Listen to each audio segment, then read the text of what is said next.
Out here with Road Trip Rich. and Don't even scared. outer space style. We're going deep space here. We're at NASA. We're at the Kennedy Space Center. Gonna go inside, check out some rockets. Off to the moon. To the moon and back. Alice, buckle up, kids. You're about to go right on the toll road. Right here.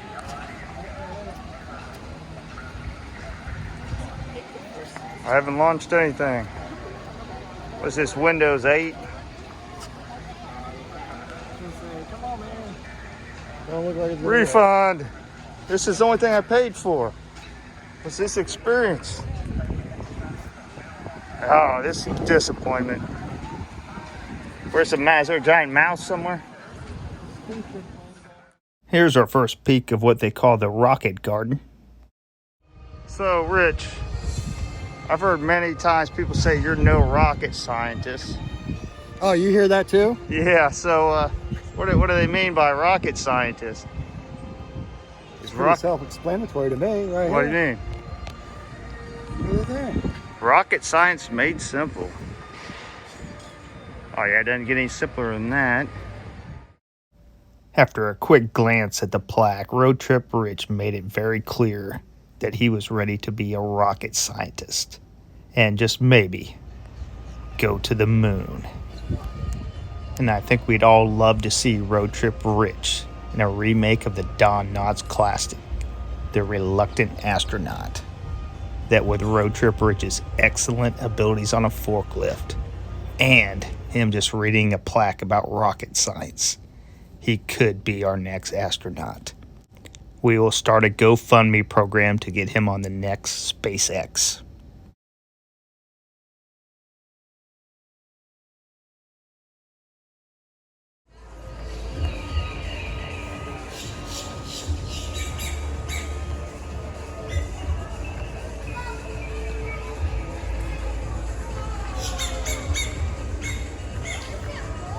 Back of it comes off. You got yourself a little camper.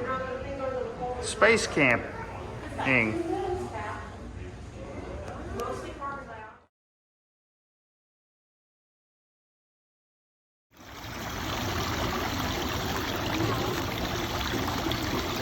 Ton ball, just a garden hose. What's your sign? Got any Virgos? No, not me. Leos?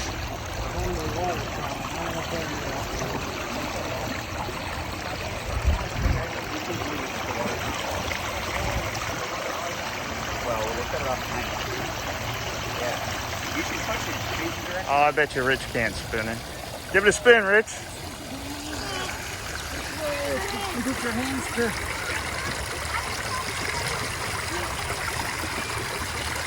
you go. Yeah, it's really hard to spin it this way, but I've seen people get it spinning this way before. Spin it like a top, huh? Yeah, you gotta it's easier if you can get underneath it and use your weight to push it this way. Now he's doing better than I was doing. Of course, he's got more upper body strength. That's probably the reason. He's under the One of the big attractions at the Kennedy Space Center is the Atlantis Space Shuttle, and it's held here in this hangar.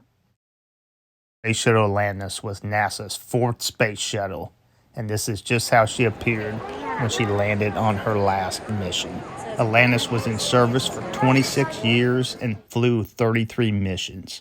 Every time she launched as a rocket, flew as a spacecraft, and landed as a glider. That can leave a space shuttle a little worn looking, but every smudge, each mark, and every stain tells a story. Here's a look at a device called a Canadarm, a robotic arm that was deployed, captured, repaired satellites, positioned astronauts, maintained equipment, and moved cargo.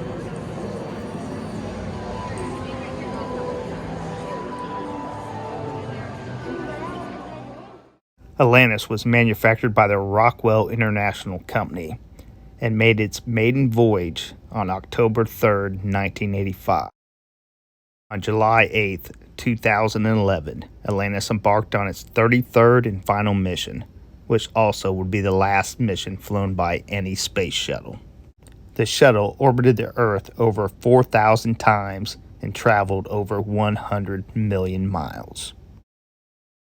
Okay, you'll see this is displayed at an angle, 43.21 degree angle. In other words, 4, 3, 2, 1, blast off.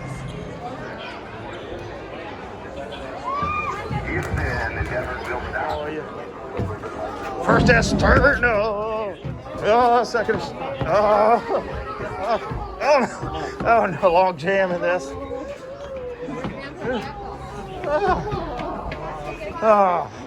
Get it up to Mach 2, Bill.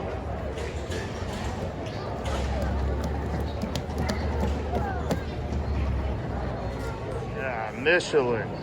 Good enough for the space shuttle, good enough for my car. Stop being cheap next time I get new tires. Here's a look at the Astrovan, the vehicle that transported the astronauts to the launch site. There is a bit of tragedy that struck both the Columbia and Challenger space shuttle that many of us either remember or learned about in school. On February 1st, 2003, these 7 lost their lives aboard the space shuttle Columbia.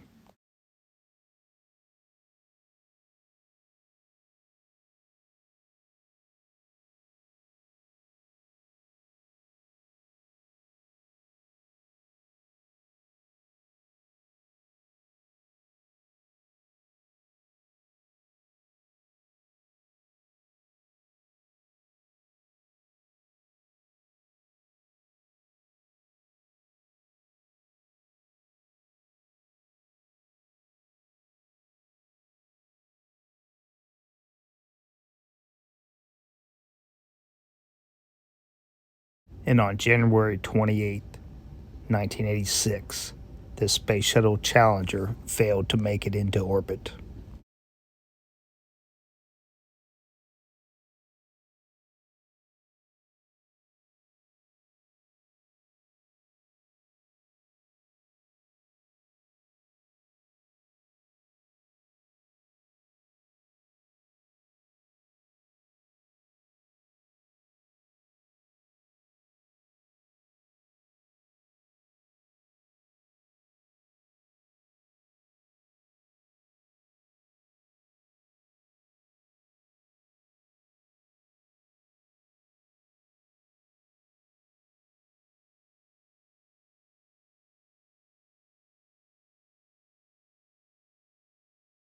Here's a look at the left side body panel of the Challenger and Columbia's cockpit window.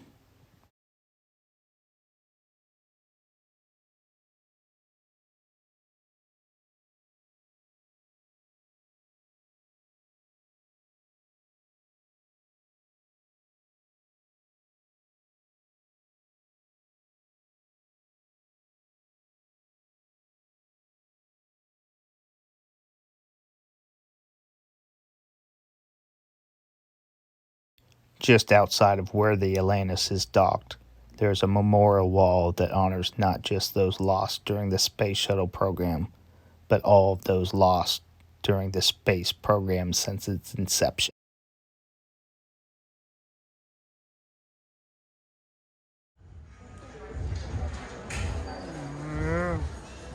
It's getting closer. Yeah, the gravity's, I'm starting to feel it.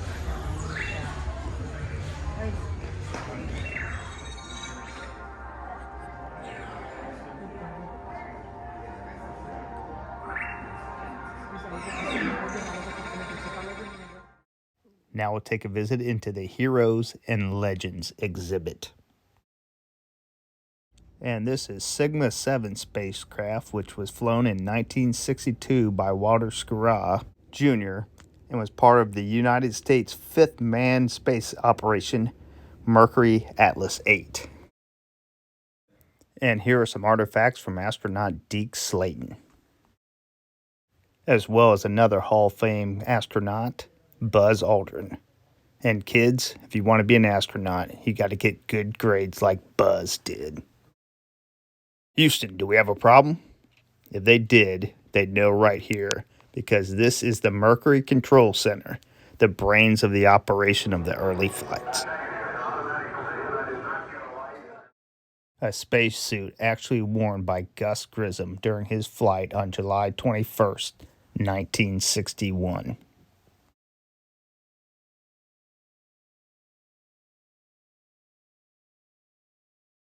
And here's a good look at the Gemini 9A capsule.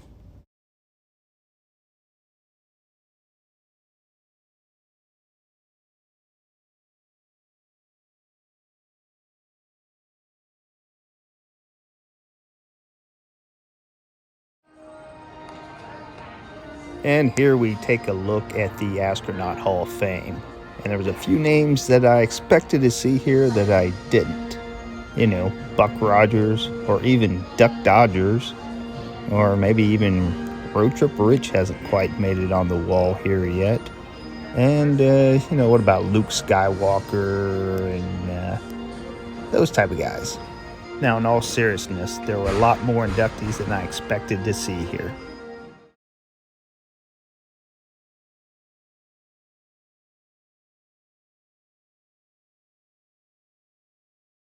All right, boys, we went to Infinity and Beyond. Yep. What do you guys think of the Space Center here? Cool, man. I love it. Hey, it's not cheap. Nope. $60 to get in, $10 to park. Drink water before you get in. Yeah, $3 $3.30 for water. Drink water. Yeah, so and some of the stuff here is extra money, but if you got a kid that really likes space stuff. Whoa.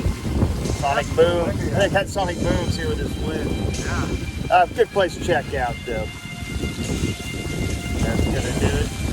Get the kids inspired, man. Who knows where the toll road will lead to next. See ya. And beyond.